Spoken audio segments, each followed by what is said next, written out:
Episode 416, A Lifelong Search for Voice with Acamea Deadwiler. I don't know why I did that. All right, CNFers, I'm not one for ads on this show, you know that. I don't actively court them, but I'll occasionally do some for cross-promotional purposes. The IRS can't get you for that. Anyway, this show takes a lot of time, and part of what keeps the lights on at CNF Pod HQ is if you consider hiring me as a collaborator for your work, a generous editor, as the generous ones that I hire, help you see what you can't see. So if you need some help cracking the code, man, you can email me at creativenonfictionpodcast@gmail.com, and we can start a dialogue. Also, new sponsor. What? The word anguish, excruciating or acute pain, suffering, or distress, as in, I felt anguish when LitHub promoted a slew of great literary podcasts and didn't include the Creative Nonfiction Podcast. Anguish. I Googled, fatherless daughter, and Google predicted that my next word was going to be syndrome. And I was like, syndrome? Like, what is this? And I hit enter. I was like, wow, my God, syndrome? Like, I have a syndrome?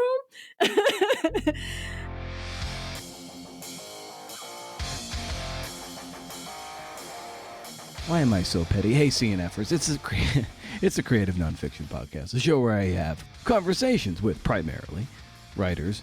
I spoke to a documentary filmmaker today for a future show, anyway, about the craft of telling true stories. I'm Brendan O'Mara. Yes. Today's guest is Acamea Deadwiler, author of the memoir Daddy's Little Stranger. It's published by Riddlebrook Publishing. Like many memoirs, it's a coming-of-age tale where Acamea wrestles with abandonment and getting out of a dead-end town.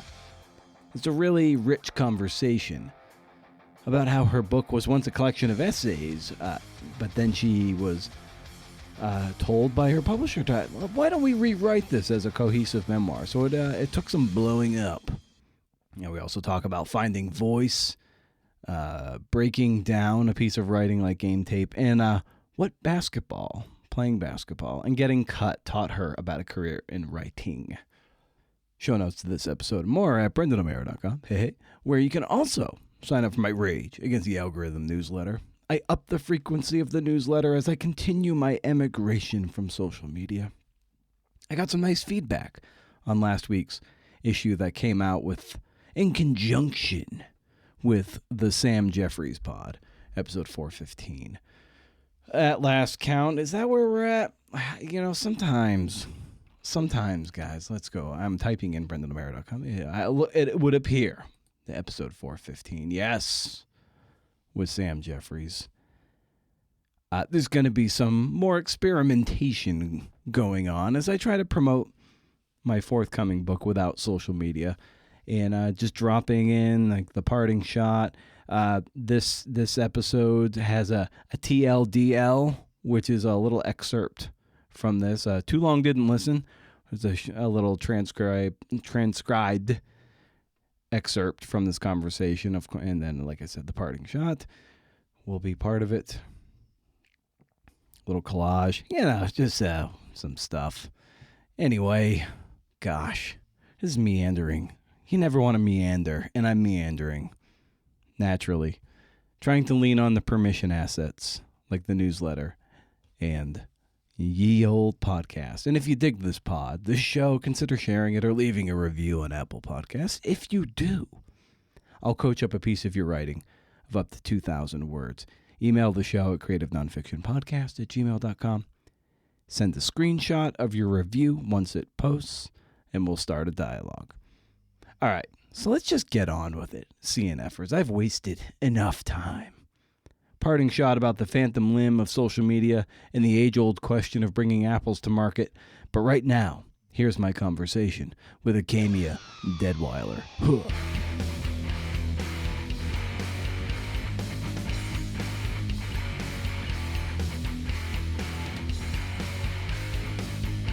Yeah. So in that box, what were some titles that were just you're very hard to part with? Not that you can't replace them eventually at some point, but what were some you're like, oh man, I really wish I could bring this one with me? That I actually gave away. Yeah.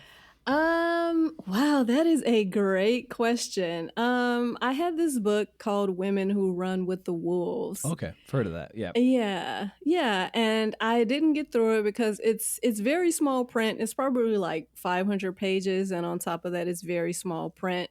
So it like, though I love the concept, I couldn't really get into it like how I wanted, and so I donated it. I was like, I'm sure someone can, use this one. But after it was gone, I was like, I might want to still read that one day. Hmm. So that one, and there were a bunch of, I'm a big like self-help person and philosophy and things like that. And there were a bunch of just like self-help and personal development books in there as well. I didn't give away a lot of literary books because that's kind of my jam. Yeah. So if there was something in there that I liked that was like a literary fiction or nonfiction, I probably held on to it. But I gave away a lot of, personal development and self-help books. Nice. And who are some of the writers that really turned the light on for you?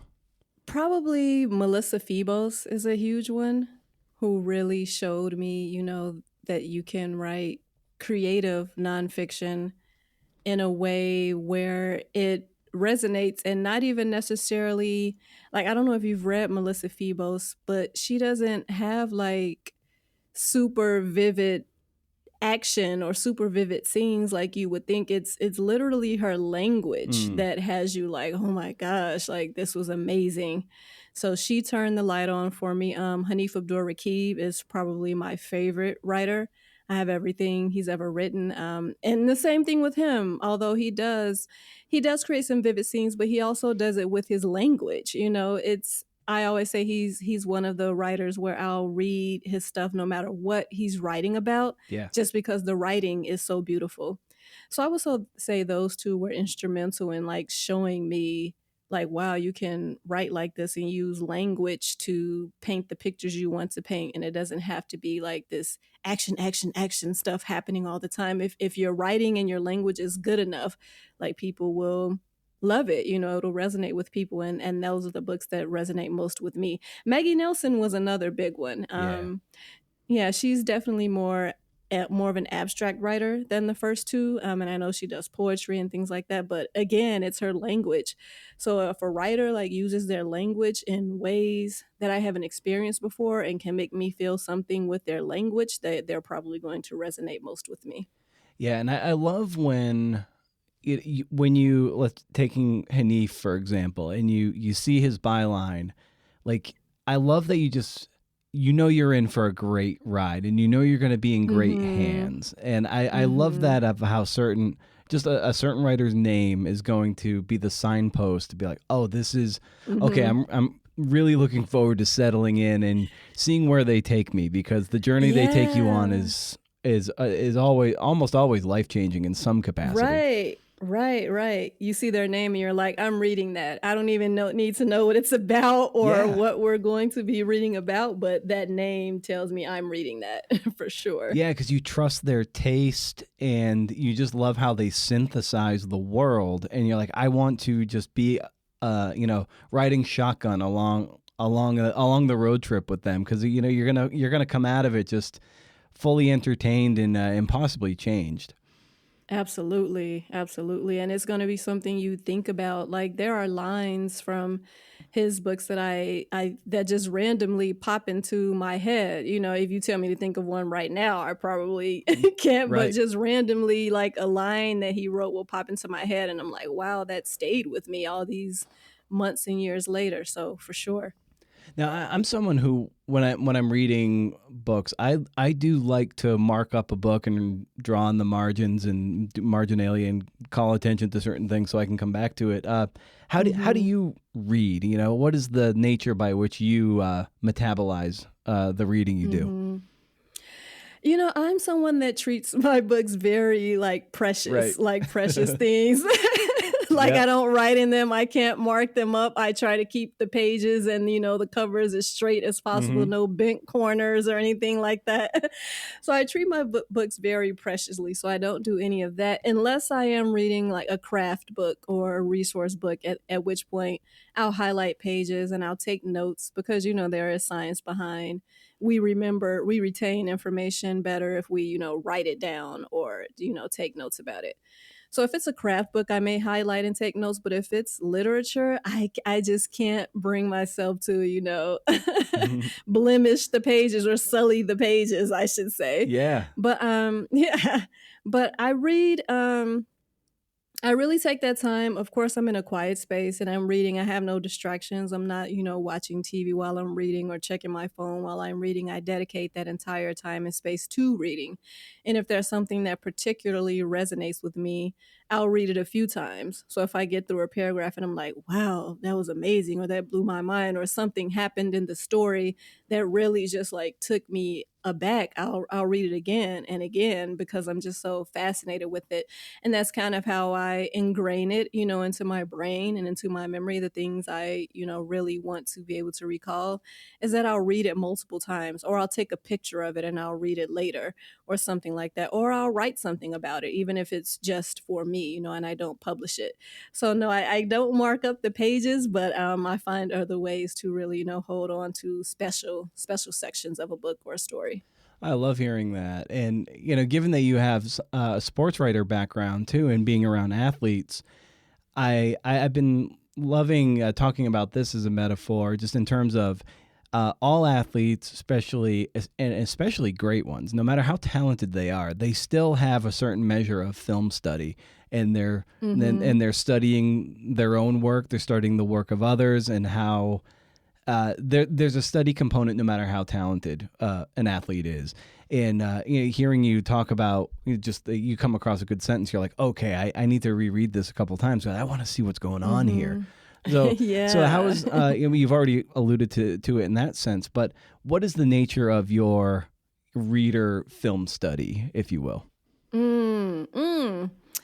I love that. I love that in the athlete reference because that's true. Like even Michael Jordan, would watch tape after games. You really can't be great in your field if you don't study the craft, of what you're doing.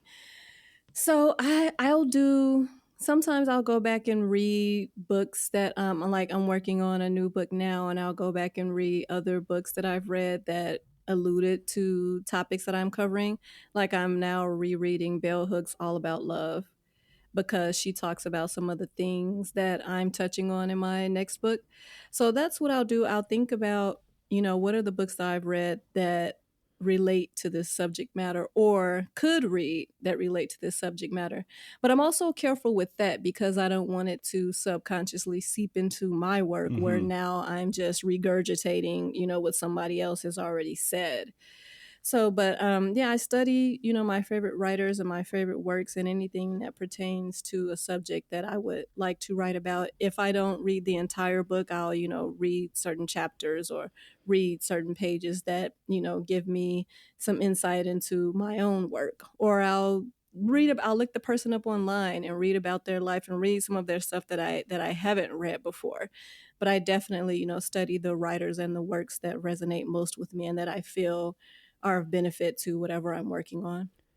Yeah, and something you just brought up like a second ago is this idea of if you read too much of someone, especially when you're Mhm. synthesizing stuff, it's something I call voice creep. Like some of their Mhm. style hijacks your own. And Mhm. but at the same time, that's how you develop your own voice and style, is by putting all of these influences into the Vitamix and turning that on high, and what comes out is this unique smoothie that's Acamea. So Mhm. Yeah. you talked about some of your influences, but how did you arrive at your voice and style? Not that it's static; it's always going to change. But how did you arrive at Mhm. something that felt uniquely you? Mhm. It's funny that you say that because in going back to Hanif, like he was one of the first writers I discovered that really moved me with his language. And so I just instantly started just divulging everything he's ever written and reading all of his work. And I found myself starting to write like him, like subconsciously, not that anyone could write like Hanif, Yeah. but I found myself, just very much emulating his writing style. And there was one piece where I read it and I was like, wait, this is almost plagiarism because it sounds too much like Hanif, Yeah. and as great as he is, I am not Hanif and I don't aspire to be anyone because, like you said, it's about finding your voice. But what it did was inform me to the things that resonated with me about his writing style. And how could I use that to, sharpen my own voice, or how could that support how I naturally write? And so, I take the things that resonate most with me or that speak most to me, and that is, his run on sentences. If you read his work, he does a lot of what an English teacher would call a run on sentence. Yeah. A lot of and yeah, a lot of and sometimes, and this and this and this. And I love that. So I adopt that sometimes, but I limit, how much I use it. So that's kind of what I do is I pick out, okay, what really speaks to me about this? Why am I even writing like this? Why am I impersonating, this author's writing? Like what is it about it that I really love? And I find those few things that I really, really love and just find a way to put my own spin on it. Like, okay, would I naturally say this is that's my natural voice? That's something I think about and then just try to take it, and make it my own. So maybe I don't say in this and this and this, but I say but this, but this, Yeah. So it's just little tweaks to kind of make it your own and make sure that I'm still using my authentic voice and not just being a human AI replica of this writer that I love. 100%. Yeah. And I've talked to, people about style and voice, and sometimes even though you might, let's say, verbally on the page might be similar to someone, but the lens through which you metabolize what you're paying attention to is also your style. So maybe something that Mhm. your antenna is more tuned to is not, even though you might Mhm. echo or rhyme with Hanif prose wise, he might be paying attention to something entirely different, but you're over Mhm. here looking at something else. So even though your styles can maybe at times rhyme, it's not, because you're paying attention to Mhm. something different, it is still unique to you because it is your eyes and not someone else's. Yeah, I love that. That's very true because even from one writer to the next, like what I love about Hanif's writing may be completely different from what you love about it and what the next person loves about it. So that's definitely what I try to do is figure out what it is that I love about it and then how can I make this my own, because some of it is just style too. Like he does a great job with braided essays and braided stories where the story will start out about one thing and it's really about something else. It was just kind of a vehicle to get to the thing that the story was really about. So, and enjoying that style, I think that's something that you can think about like, how can I do this with the story what I'm writing? What is the story under the story that I'm writing? So sometimes it's just, it just makes you think about your own work and your own voice and how, like you said, you're not necessarily take biting that writer's style, but just using it to kind of inform your own. When it comes to writing and reading, there is a an element of practice, of course, but there's also the practice of having routines about your day to get into the work and ways to warm up the engine. And so for Mhm. you, what is the nature of your daily or every other daily or weekend practice, or how it pertains to how you like to get work done? It's interesting because it's changed in recent years. I used to be like a nighttime creative where my best ideas and the most of my juice would come to me at night. Yeah. So I'd sit up and drink wine and write until 1 or 2 in the morning. And I was always like, oh, I'm a better writer when I drink wine. But recently it's gotten to the point where I start to get like tired, late at night. So I've switched and become an early morning writer because when I'm tired, I'm not, my best self.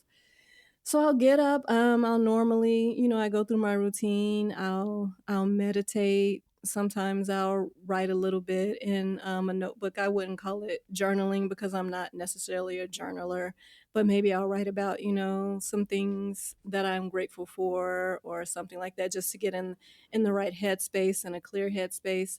I get up, do my usually make a smoothie or something, have breakfast, and then if I really have like some down and dirty writing to get to, I'll go to a coffee shop.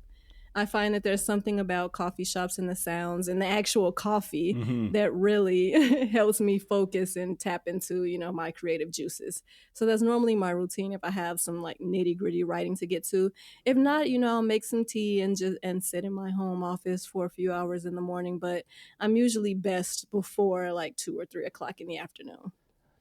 And some of your background is in covering sports and being a sports writer for Yahoo Sports, and that's a kind of a old schooly kind of newspapery driven Mhm. writing, and that's my background also. And there's Mhm. when you transition into stuff that is more evocative, more narrative driven, there is a lot of unlearning that has to go on to Mhm. try on the new hat. So for you, what was Mhm. the the journey, if you will, to kind of I don't know, use the habits you Mhm. built, but also kind of unlearn some of the one style of writing to accommodate another. Mhm. Yeah, it's a huge transition because it is very different, and for me, the most challenging part was learning to slow down. Like in journalism, it's important that you have to hit it fast. You have to have this catchy headline, and then you can't bury the lead. You have to get to what you're getting to immediately because, the sports readers aren't going to sit there and read a 20-page paper on on the game you just watched or this, player profile. So I was getting to it quickly, especially if I was doing a lot of interview style work with journalism that's very quick hitting. You ask a question, here's the answer. Ask another question, here's the answer. And what I found early in my career is that, my mentors and instructors were like, slow down, like stay, stay in the room a little longer, maybe describe, the room a little bit, and we'll get where we're going to. But it's like when I was trained to get there quickly, but I was getting there before, the reader had a chance to even care about where we were going. So that 100%. was my Yep. big thing. Yeah, so that was my big thing. I had to learn to slow down, and in this field, details are more important, and it is important to build a foundation and build the story and build up to whatever the climax is instead of just hitting you with the thing up front to make you want to read this article. Like you said, in narrative, it's like the reader needs to be surprised and delighted. If like when someone tells you the ending to Game of Thrones or the ending to any story, you're upset, like you ruined the story for me. When it's a narrative, you want that journey of getting there. So it is very different. And yeah, that's the biggest thing I had to unlearn when switching to more narrative driven work. Yeah, and I haven't done this in a while, and I kind of want to bring it back because I think people like to hear, what inspired, you in this case to become a writer, to go from someone who liked words and liked reading to then thinking like, what, I want to contribute to this in some capacity with my own worldview, my own style, and try to become a writer myself. So I just, for you, just what was the appeal of trying to get into this arena? You know what? Honestly, when I was in college, I played basketball and I thought I was going to the WNBA. Like I was a Houston Comets fan, with Tina Thompson and Cheryl Swoops and Cynthia Cooper. And I decided I'm going to the WNBA. So I was like, it doesn't matter what I major in, it Hmm. doesn't matter what else I'm doing, I'm going to the WNBA. And when that didn't happen, I had to think about what else do I enjoy? What else do I love? And it brought me back to writing because writing papers for me was never an arduous task in college like it was for, many of my peers. I would sit up the night before and bang out a paper and get like an A plus. Like it was something that came naturally to me and something I also enjoyed. So I was like, well, how can I combine, my love of basketball with this passion for writing? And it led me to sports writing. And then that's when Yahoo Sports reached out to me about contributing and writing about the Chicago Bulls for them. And then from there, it just grew into, other topics and aspects because I loved it so much. That was probably my most favorite assignment I've ever had was covering the Chicago Bulls. And it was the only thing that gave me the same feeling I had when I was playing basketball. So I was like, I really want to, invest in this and work on this. And once I wrote about sports, for, a bunch, not that I'll ever get tired of writing about sports, there's always new narratives, but it made me want to, try something different. Like, what else can I write about? And that's when I started writing more narrative driven work. I wrote articles for magazines, and even those were kind of essays and narrative driven, and storytelling. And I just, from there, my passion just grew and expanded into other areas. And I just loved it. Like, I just loved writing in general and just took that as my sign to, continue on and find more and more things to write about. And creative writing just really touched a different part of, my passion. So as much as I love sports and sports writing, just the more creative stuff and narrative driven work really just awakened an even greater passion inside of me. And that's why I've stayed in this arena. And what was, or take us to the moment where the WNBA dream fizzles. Yeah. What was that Mm. moment like? Where you're like, it's not going to happen. Yeah, it was a sad, sad day, Brendan. I'll tell you that.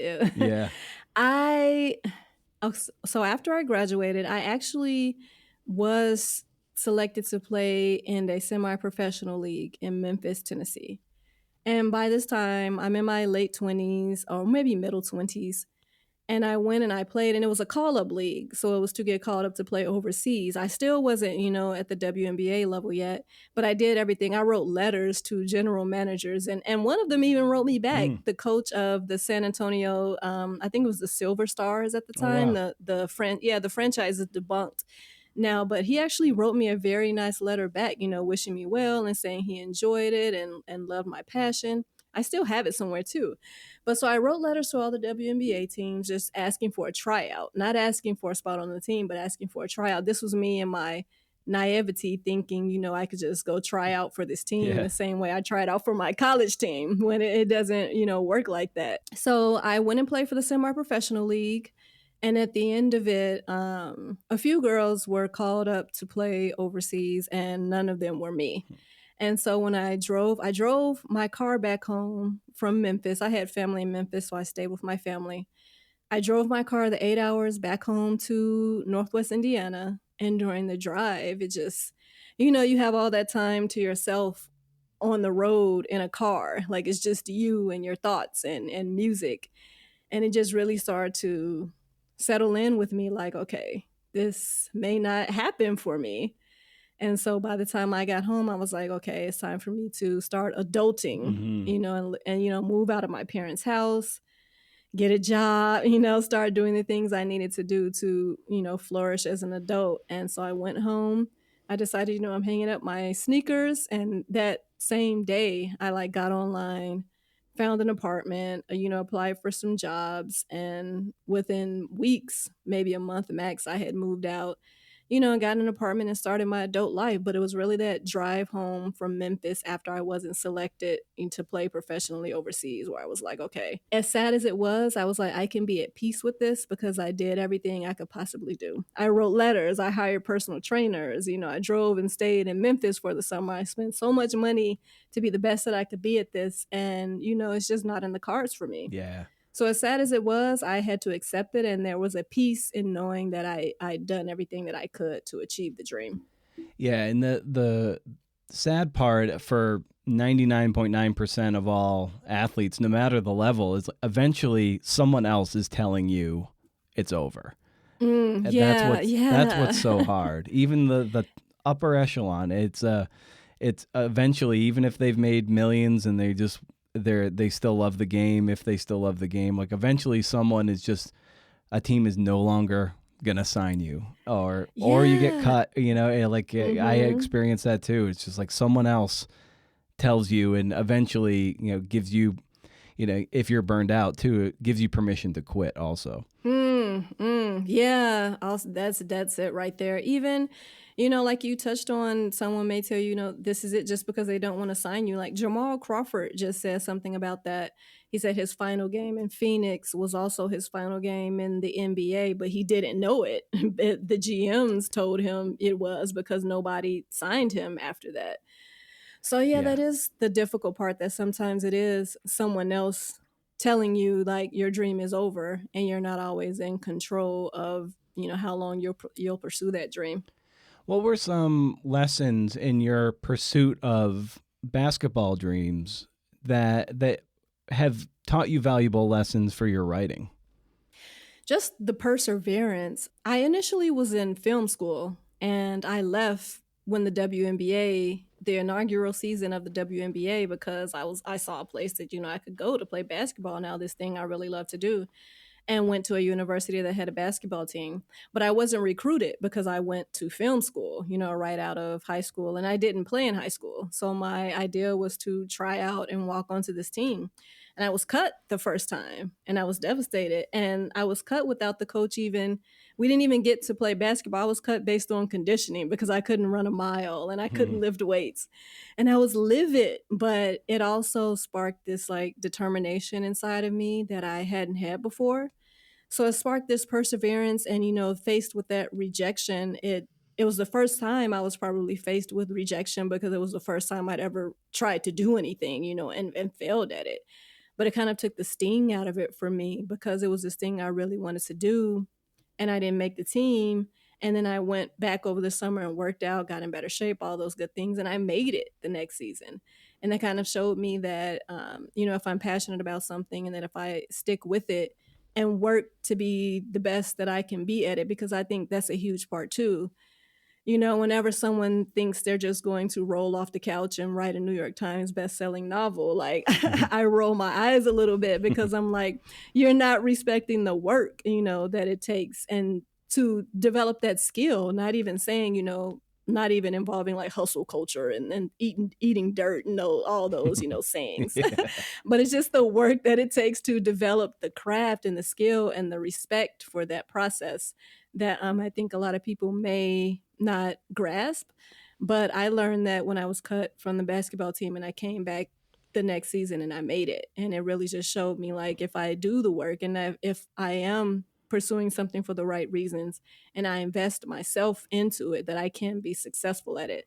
And that's something that stayed with me. So now, like rejections from literary pubs or magazines or things like that, they just kind of roll off my back because for me that was the ultimate rejection. And so these other ones, I'm used to it, not in the sense that I don't care. Of course I want my work to be shared with the world, but it doesn't bother me. Like it will never stop me and have me like, oh well, maybe I can't do this or I won't submit to any publication ever again. I'm just like, oh well, where else can I send this or how can I work on it? And that's kind of what it gave me. I'm glad you brought up rejection because that it does take a certain amount of skill, and someone who's gone through the ringer of athletics can certainly learn a lot about rejection and the subjectivity of it. It could be that a particular team. It's just if you're a guard and they have 5 guards on their bench, it's like odds are you're trying out for this team. It's like it might not be because you're bad. It's like we got 5 guards, and likewise. If you're submitting to a magazine or a newspaper or a site, you're like, I've got this great profile on this person. Be like, oh, well, last month we already ran one, or we already have one in the hopper, and it's no indictment on your ability. It's just timing and circumstance. And so that rejection had nothing to do with you. It was just kind of it was actually luck or unluck in that case. Yeah, exactly. Or even if you enter a contest and the judge of the contest is partial to, literature about politics or literature about international stories, it's very subjective. If the judge of the contest is partial to a particular writing style or a particular subject matter, it's very likely that they'll gravitate towards that. And it doesn't mean your piece was bad or it's anything personal about you. It's just it didn't resonate with the writer because we all are informed by our own experiences and taste and styles and things like that. And that's something you have to keep in mind is that, these are human beings reviewing your work. And they have their own, interest in things that resonate with them. And yours just might not be it. And it doesn't mean it's not good. It just wasn't the thing that did it for them, Exactly. I look back to your point of a few years ago now, of Best American Sports Writing. And when Christopher McDougall was the guest editor, he wrote Born to Run. So he's kind of in the running world. It's no surprise some of the pieces that made the cut were running stories. Right, exactly. And and a couple years after that, the great Howard Bryant was the guest editor, and he's a big tennis fan, and there were 2 tennis pieces, I think, in the main collection. So it's like Mhm. if you happen to have written a tennis feature and then lo and behold there was someone who was a bit more attuned to tennis, you might have had a better shot of getting into the main Right. collection than someone else who wrote an equally brilliant piece about, I don't know, basketball, and it just didn't quite resonate. Exactly. So yeah, all these things out of Yeah. your control. Exactly. It's very subjective, and I think we have to constantly remind ourselves of that. Like, if you've put in the work to make this, well written, and I also think, there can be rejection can be a learning experience. Maybe there is something you can go back and improve or tweak or do better, and improve upon. But sometimes it is just a matter of taste for the editor or the judge of the contest or whoever you're submitting to, and it's not always or necessarily an indictment on you or your work. Yeah, and it also gets to a point of how we're always seeking, no matter how much we might say otherwise, like we always do want to be recognized, to be seen, to have some outward validation. And these Mhm. are the means by which we prove ourselves to our peers. So it makes it all the more challenging when if you feel like you're not measuring up, because you're always measuring yourself against these kind of being anthologized here, winning an award here, and when you Mhm. don't, it feels like, man, it can get you Yeah. down if you don't ground yourself in the work, I guess. Yeah. Yeah, for sure, for sure, and that's something I learned too as I've gotten further along into my journey and, pursuing this as my main thing. Is that it is important. It's like any other industry. It's important to be in the spaces where people who can help you along your journey or, industry folks can read your work and know that it is good or that you are good. You can be the greatest writer in the world, but if no one has ever read your work, no one's going to know about you. So we understand how important it is to be published in these journals and these magazines and win these contests so that we can get eyes on our work and the opportunities that come with it. So it is tough, when that's not happening for you because it can help, advance your career. But that's where I think the perseverance comes in. And if you're taking these rejections as learning experiences and also not harnessing any, personal resentment and understanding that this may not be about me, but maybe my editor is looking for stories about, social justice right now and not this love story that I submitted. Hmm. It can really be, something as simple as that. You really don't know.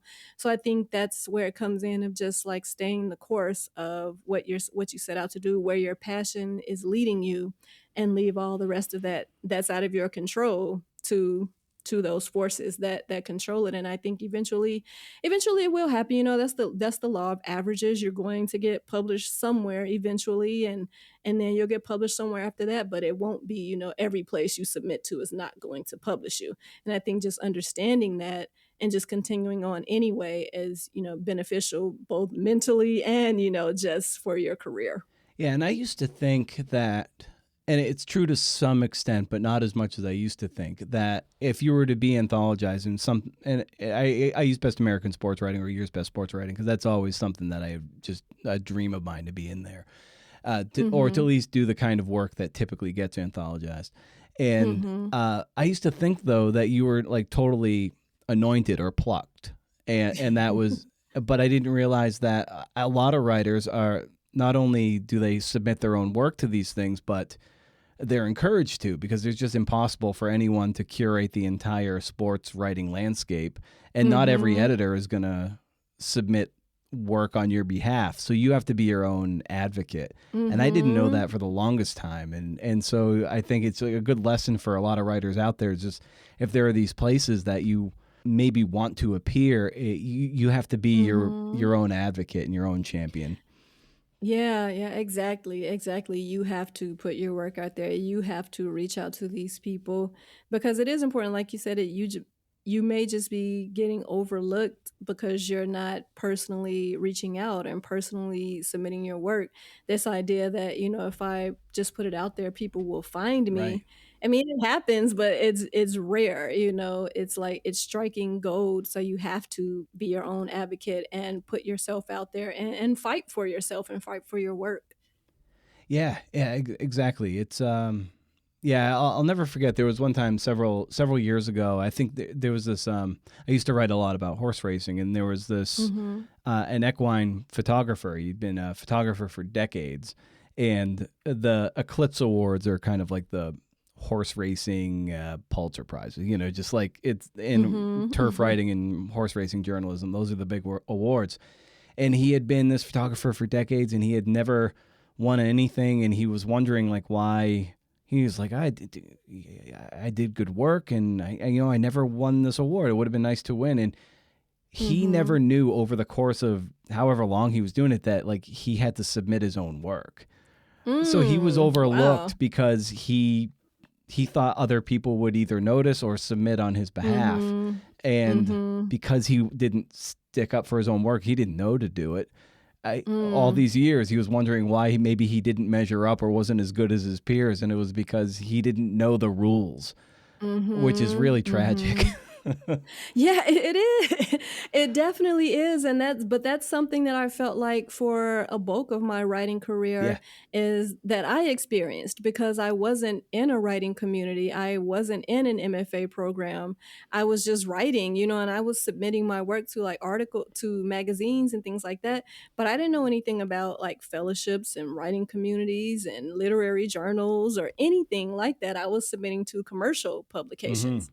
And so sometimes it's just not knowing, you don't know what you don't know. And so you're trying to, break into this space, but you're using the wrong channels or you're not using any channels at all because you don't know to use them. So that is really sad and just a tragic Hmm. outcome, but you do definitely I've learned you have to advocate for yourself for sure. Right.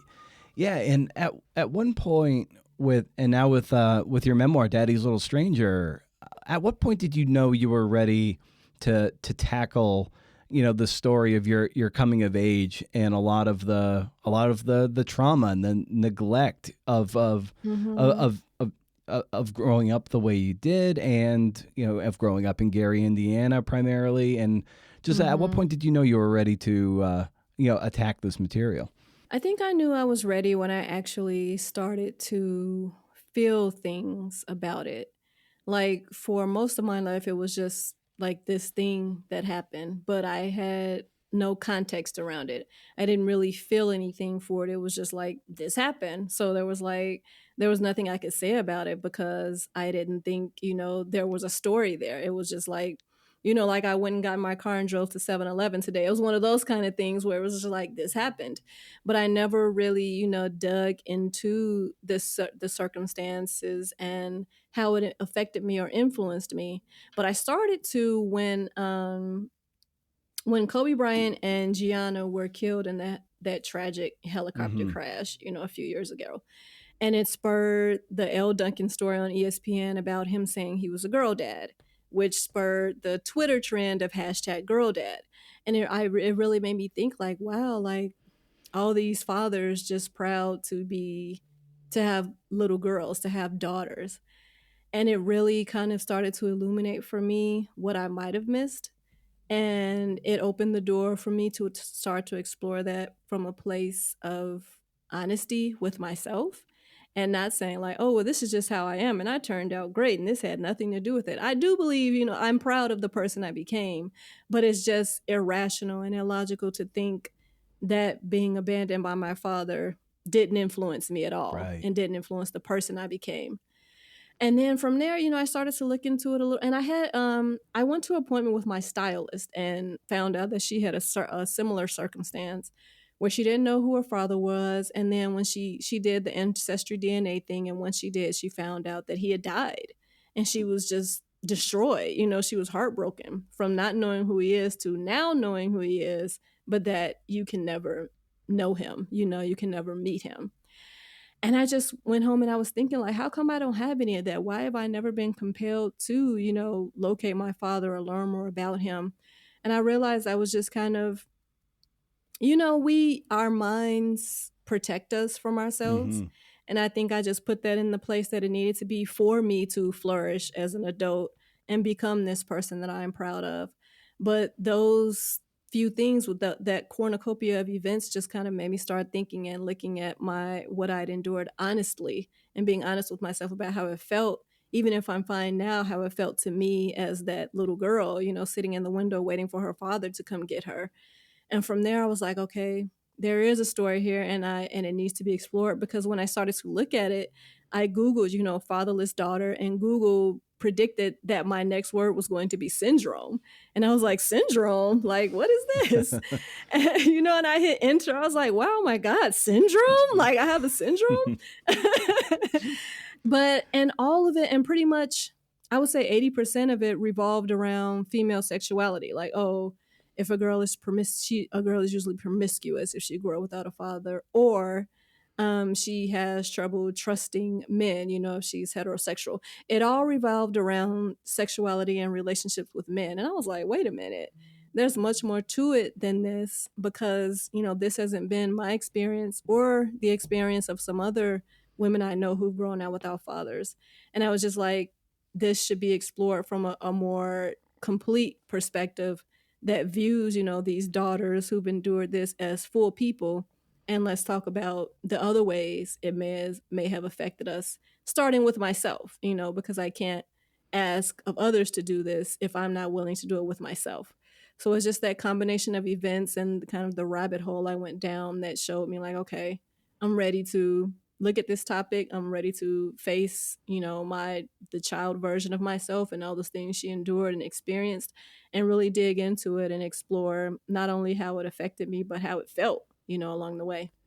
Yeah, and given that the research you did and you saw that it primarily came through this kind of a sexualized lens of missing father syndrome, but Mm-hmm.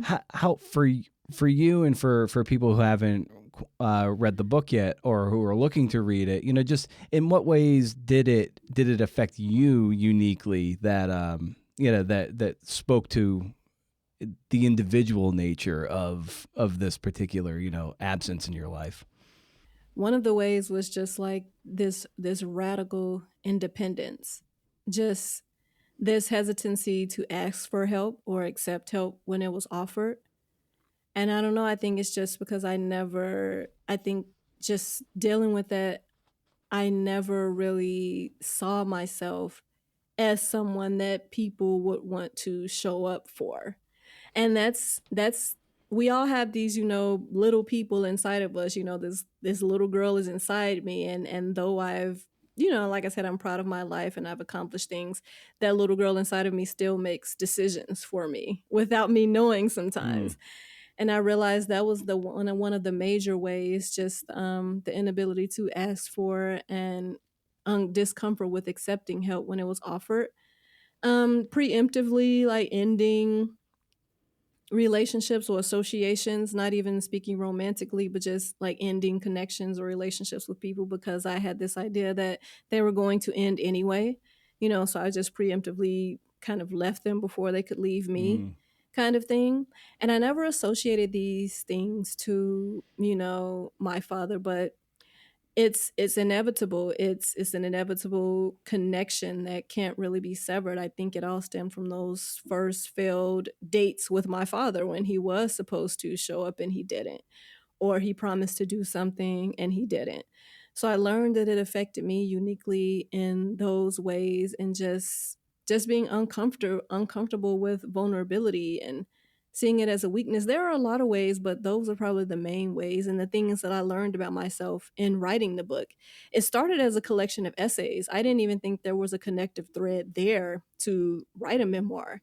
But when I submitted them to my publisher, the publisher was like, I think you should rewrite this as a memoir.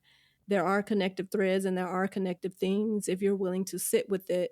Because that was me writing it, but still not really feeling it. Like, okay, Hmm. here's an essay about this event. Here's an essay about when this happened. But putting it all together really required, deep insight into how I felt about things and deep insight into my life up until this point. And it was from there that I developed it into a memoir. And I really had these, breakthroughs where I could see and actually learn about myself in the process of writing it. Yeah, take us to that that process by which you're doing a significant rewrite to try to make it as cohesive as possible. It's a heavy lift and a heavy burden to do that. But what was that experience like to have to reframe it in such a way? Oh my God, I was so upset. Like, I was so, like, I almost like terminated. I almost wanted to terminate the contract because I was like, what? Like, you want me to do what? Like, rewrite the entire book? So it felt daunting. It felt very much daunting, in the beginning when someone says, hey, rewrite this as a completely different style of book. But once I actually got into it, I was like, okay, the publisher was right. Like, there are connective threads here.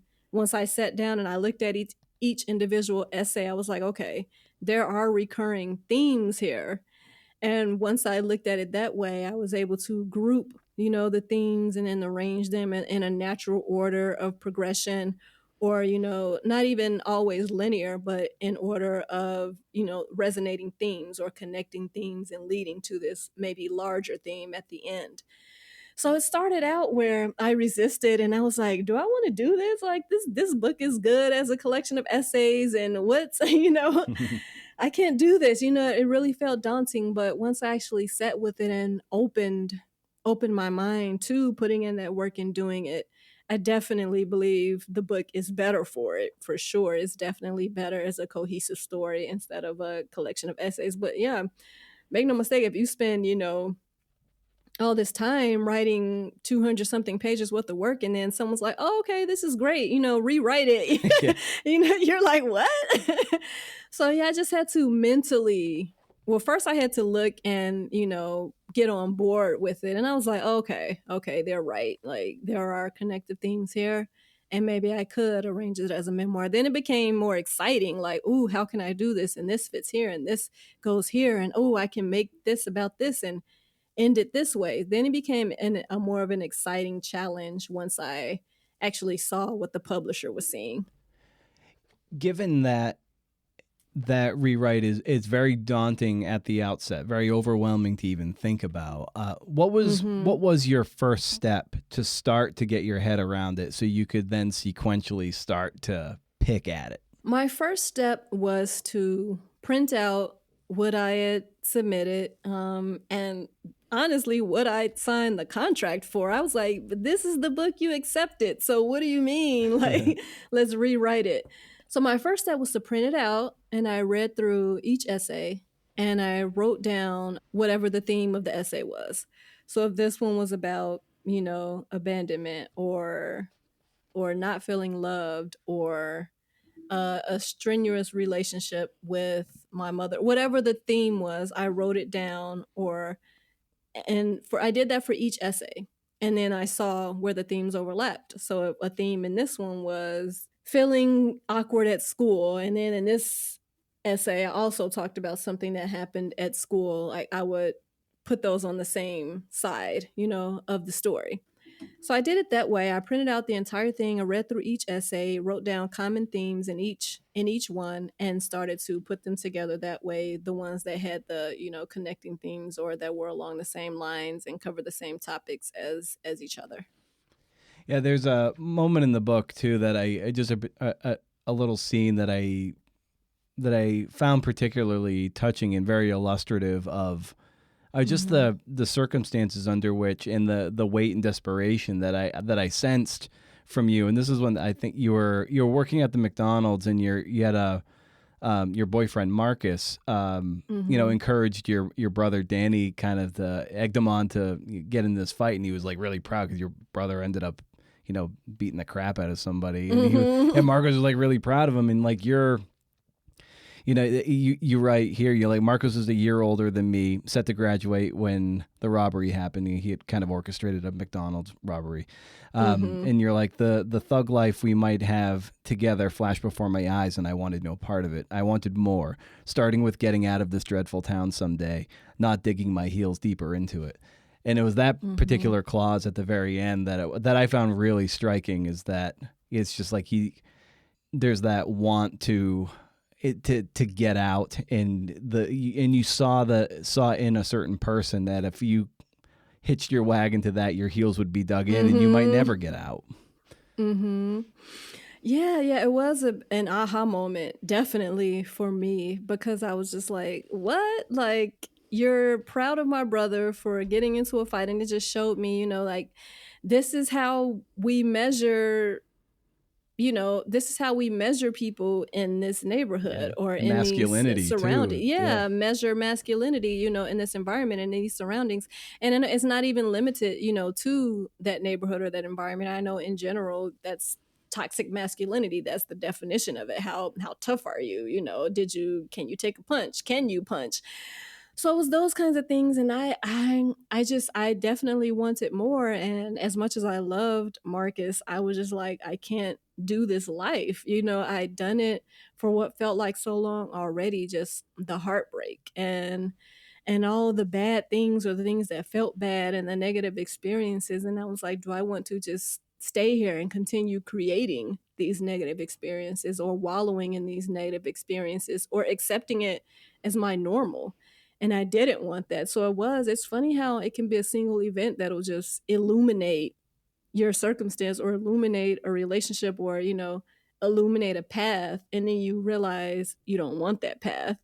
So yeah, that was it for me when I was just like, okay, no, I can't do this relationship. I can't do this environment if I want to get to where I'm trying to go. In writing memoir, often you learn a lot about yourself. And I wonder, what did you learn about yourself just in the formulation of what was originally the essay collection and then what ultimately became the memoir itself? I have a tendency to disconnect even when writing a story. And I think that, served me in my journalism and sports background. It kind of goes back to that where initially I kind of wrote it in that vein. An essay is a lot more quick hitting than a memoir or anything with a narrative arc, because you complete the story in the essay and then you're done. You move on to something else. Yeah. So I noticed that that was my tendency as a writer and just as a human was to disconnect from things and get them over with as quickly as possible, whether that's telling a story or writing about the story or touching on things whether they were comfortable or uncomfortable. I had this tendency to just want to be done with it as quickly as possible and not sit with it. And so turning that essay collection into a memoir forced me to start to sit with the story and sit with my own feelings, sit with my reflections. And it made me, I believe I'm a much better writer for it, because when you do that, you start to notice things you didn't notice before. And you start to feel things you didn't feel before because you're sitting with the story longer, as opposed to like banging out an essay and being like, okay, I'm done. We're moving on to something else. It's like, no, I'm sitting with this as a full story for 250 pages. And so things are coming up that I didn't even consider before because I'm giving myself that time to process and reflect and think and feel. And so all these things are coming up that I truly believe made it a better story overall and made me a better writer because now I notice those things in all of my writing. Yeah. It breaks you out of compartmentalizing, right? Exactly. Exactly. And that's what it did for me, which can only make you a better writer because you're a more complete writer and you're noticing the things in the room that other people may not notice and the things that make your story really resonate with readers. In terms of, looking in the mirror of our own writing, we often notice, our blemishes and this, that, and the other. We Mhm. also notice what's good about what we do. But I Mhm. imagine for you, what are some things that when you look at your writing objectively, you're like, these are things I know I need to work on. These are the blemishes that I want to clear up. That is a great question. I think I think what I have to work on most is voice. And I've talked about this with mentors and instructors and things like that. And we touched on it early on. It's about finding my Yeah. voice. Because it's like when I pick up a book Hanif wrote, Well, I could read something Hanif wrote, and without you even telling me that he wrote it, I would know that he wrote it. Right. Because he has such a distinctive, consistent voice and writing style that he wrote something without someone even telling you he wrote it. And so I've been really working towards that because I found that I had a tendency to just I don't know if I knew what my voice was. So when I sat down to write a story, it's like, where am I pulling from? How am I going to write this?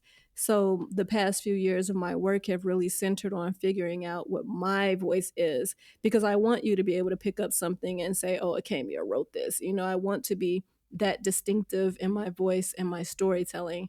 And I would say that's probably, the biggest area that I've had to work on along the way is really developing a consistent voice. Yeah, I love the sound of that, and it's ever evolving too. It never stops. Mhm. You're always going Mhm. to be hopefully evolving and doing this. Just until until the end. That's right. Right. Hopefully no coach, decides they're not going to sign me anymore. And I can decide when I'm going to retire. Oh, that's great. Well, it gave me this is great conversation, and I always love bringing them down for a landing by asking the guest for a recommendation that's exciting you that you want to share with the listeners out there. So I would just extend that to you. What might you recommend for the listeners? Mhm. There is a Netflix show called One Day that I feel is brilliant storytelling. Every now and then you get one of those. Netflix pumps out shows at such a ridiculous clip. You may not always get that, but every now and then there's a really good one. And One Day is a Netflix show that I really loved. It has a huge twist, and it starts out where I thought like, oh, this is a cute little rom-com, and then it was absolutely devastating. And it really, aside from just enjoying it from an entertainment standpoint, it really made me think about storytelling and, better ways to do reveals because it was really impactful. So I suggest watching it on Netflix. It's called One Day. Nice, and isn't that cool too? Like watching that show, or movies or listening to podcasts, and you listen or watch as a writer, and you're like, how can I do Mhm. that in my medium? Right. Right, exactly, because you feel this and you're like, "How can I make people feel that?" Yeah. The way that storyline was introduced or that thing, it's like, "How can I do that in my writing?" So for sure, watching it as a creative and as a writer, you think of things a little differently. Fantastic. Well, Akemia, this was wonderful. I'm so glad we got to have this conversation. And yeah, just thanks for coming on the show and thanks for the work. Oh, thank you for having me. This has been a pleasure.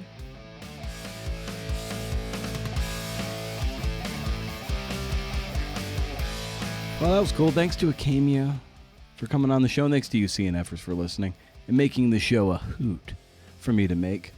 Now, of late, since I've been logged out of my 2 social media accounts, several weeks now, it still feels weird. Like, what's a guy to do with his thoughts? What of posting a pithy zinger?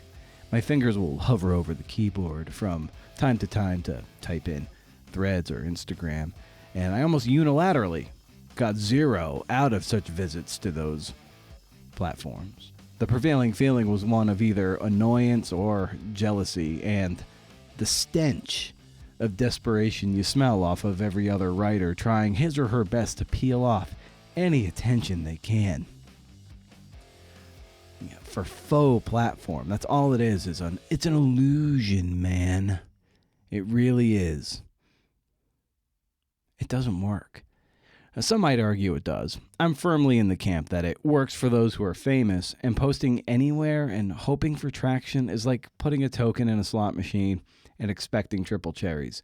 Maybe something gets some traction. It's not, but that's the dopamine effect. That's how they get you, man.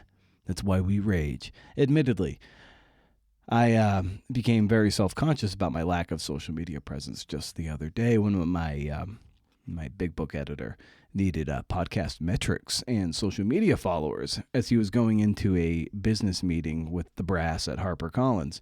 And I was like, oh boy, this is bad timing from the podcast metric point of view, because for roughly 1 to 2 years, the pod was getting a nice healthy dosage of 9,000 to 10,000 downloads per month. Downloads, not subscribers. I don't know what the subscriber count is. nebulous. That's why I don't know. But the past 1 to 2 months, that number is cratered to like 4,000 downloads a month. Like I've more than 50% drop in audience. And this is a number I had to share with my editor. Great timing. I had no explanation as to why the audience metrics have tanked like that. I just don't know. It has nothing to do with my lack of social media, because it was doing just fine when I really wasn't, when I wasn't engaging before. It just does its thing. Maybe people have outgrown it, or they have grown annoyed, which is totally understandable. They have just otherwise moved on. Or maybe they play the show and don't download it. I do that with some podcasts too. I'm trying to get the show more exposure by pitching myself as a podcast guest and dipping my toe back into essay writing, which I haven't done for a long time. I'm dabbling with writing personal essays as screenplays to shake up the form a bit. So if I'm able to get some things published, appear on other podcasts, I can keep the show, relevant and visible. I pitched interview excerpts to Long Reads and Electric Lit. LitHub has ignored me for years, so I'm giving up on them. This is the nature of, you can't just grow your apples and hope people will stop by your orchard. You have to bring them to market, to where the people are. It doesn't matter how good your apples are if the people can't access them easily. In fact, there might be an orchardist with inferior apples who is all over the markets. But it's easy to access, and so people settle for inferior apples. How many people are growing great apples that are going uneaten? Now, if growing apples for fun is your jam, then don't fret. But I suspect many of you want to share your apples and maybe even make money from your wide variety of apples. So we truck them to the markets and ask for admittance because we have value to offer to the markets. We don't want a monocrop of apples at the market. No, we do not. So stay wild, CNFers. And if you can't do, interview. See ya.